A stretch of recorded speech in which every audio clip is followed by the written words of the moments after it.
ഒരു മെമ്പർക്ക് ക്യാൻസർ വരുന്നതോടുകൂടി ആ കുടുംബത്തിന് വേണ്ടി കരുതി വെച്ച സമ്മേഷോട് മുഴുവൻ ചിലവാക്കേണ്ട അവസ്ഥ വരാറുണ്ട്. അപ്പോൾ നല്ല കവറേജ് ഉണ്ടെങ്കിൽ 1 ലക്ഷം രൂപ അല്ല 50 ലക്ഷം രൂപ 1 കോടിയൊക്കെ കവറേജ് ഉണ്ടെന്നുണ്ടെങ്കിൽ ഇത് ബുദ്ധിമുട്ടില്ല. ഈ ഫാമിലി ഹിസ്റ്ററി കൊണ്ടെന്നുണ്ടെങ്കിൽ നിർബന്ധമായിട്ടും ഒരു ക്യാൻസർ പ്ലാൻ എടുക്കുന്നത് നല്ലതാണ്. എല്ലാവർക്കും ഒരു സംശയം സാർ, നമ്മുടെ 2 പോളിസികളുണ്ട്. ഒന്ന് ഹെൽത്ത് ഇൻഷുറൻസ് പോളിസി, ഒന്ന് ക്യാൻസർ കെയർ പോളിസി.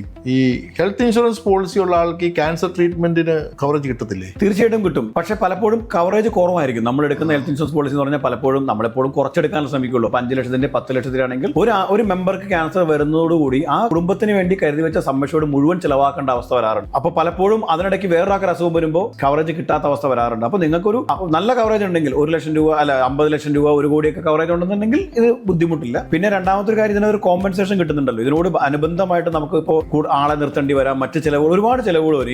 ഇത് വന്നവർക്കറിയാം. അപ്പോൾ അത്തരം ചിലവുകൾ കവർ ചെയ്യാനുള്ള ഒരു കോമ്പൻസേഷൻ അത് മറ്റേ ഹെൽത്ത് ഇൻഷുറൻസ് കിട്ടൂല.